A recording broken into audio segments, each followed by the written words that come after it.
नमस्कार मित्रांनो, मी राहुल भारद्दी. भ्रष्ट व्यवस्थेची ऐसी की तैसी या सदरात पुन्हा एक वार आपले स्वागत करतोय. मित्रांनो, यापूर्वी राज्य परिवहन खात्यात झालेला घडवून आणलेला शेकडो कोटीचा निर्लज्ज भ्रष्टाचार, त्यावर मी आपल्याला माहिती दिली होती. त्याची पुढची कडी आज जोडतो मित्रांनो. मला त्यात अधिकची माहिती मिळाली आहे. या भ्रष्टाचाराच्या अनुषंगाने विधान परिषद सदस्य सन्माननीय अनिल परब साहेब यांनी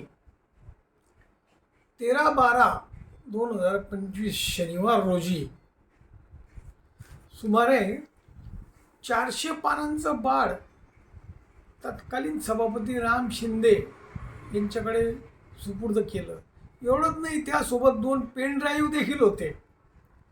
आणि या पुराव्यामध्ये काय आहे याचे देखील विश्लेषण थोडक्यात का होईना आमदार अनिल परब साहेबांनी केले होते. मित्रांनो, पहा किती लाजिरवाणी गोष्ट आहे. 13/12/25 रोजी अत्यंत महत्त्वाच्या भ्रष्टाचार आणि घोटाळ्यासंबंधाने एका आमदाराने विधान परिषदेच्या सभापती महोदयांना सगळे पुरावे सादर केले. मित्रांनो, मी जी माहिती घेतो आहे त्यात अद्यापही या दृष्टीनं कोणतीच कारवाई होताना दिसत नाही. खरं तर ज्या फडतूस आणि भ्रष्ट RTOने हा गैरप्रकार, हा भ्रष्टाचार केला, त्याने बहुधा परिवहन मंत्री सरनाईक आणि सभापती राम शिंदे या दोघांना आपल्या खिशात ठेवलेलं दिसतंय. कारण त्याची सेवानिवृत्तीची तारीख जवळच येते. खरं तर प्रताप सरनाईक जे मंत्री आहेत त्यांच्या कन्स्ट्रक्शन कंपनीबद्दल, विहंग ग्रुपबद्दल ठाण्यात तरी फार चांगलं बोललं जात नाही. दबक्या आवाजात खूप चर्चा होत असते. आणि दुसरे राम शिंदे यांना एका नवख्या पोर सौद्या उमेदवाराने विधानसभेत पाडलं, पराभूत केलं, धूळ चारली. तथापि आपल्या पक्षाचा एक सैनिक म्हणून सन्माननीय देवाभाऊंनी मोठ्या मनाने त्यांना सभापती पदावर बसवलं. पण पहा मित्रांनो, दुर्दैव या महाराष्ट्राचं, ही दोन्हीही उच्च पदावर बसलेली माणसं किती कृतज्ञ निघाली की त्यांना एक भ्रष्ट RTO आपल्या खिशात ठेवून फिरतोय. आणि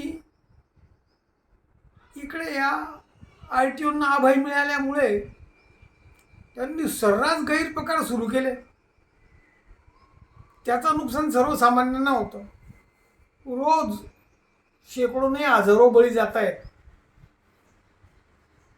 रस्ता हा निश्चित त्याच्यासाठी जबाबदार आहे, परंतु कोणतेही नियम न पाळता चालणारी वाहतूक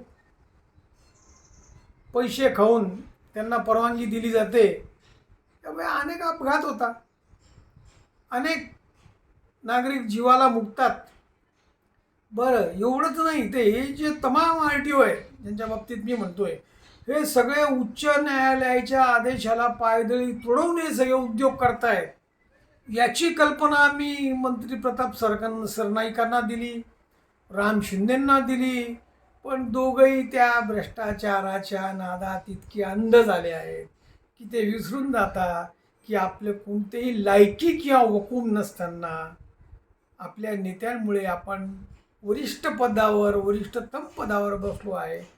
आता तरी आपण थोडं लोककल्याणाचे कामं केले पाहिजे. केवळ गप्पा मारून लोककल्याण किंवा विकास होत नाही, काही इलाज नाही. आता त्यांची मनोवृत्ती तशी असेल ना, तुम्ही मी काय बोलणार. मात्र मी या चोरांना उघडं पाडण्याचा प्रयत्न केल्याशिवाय शांत बसणार नाही.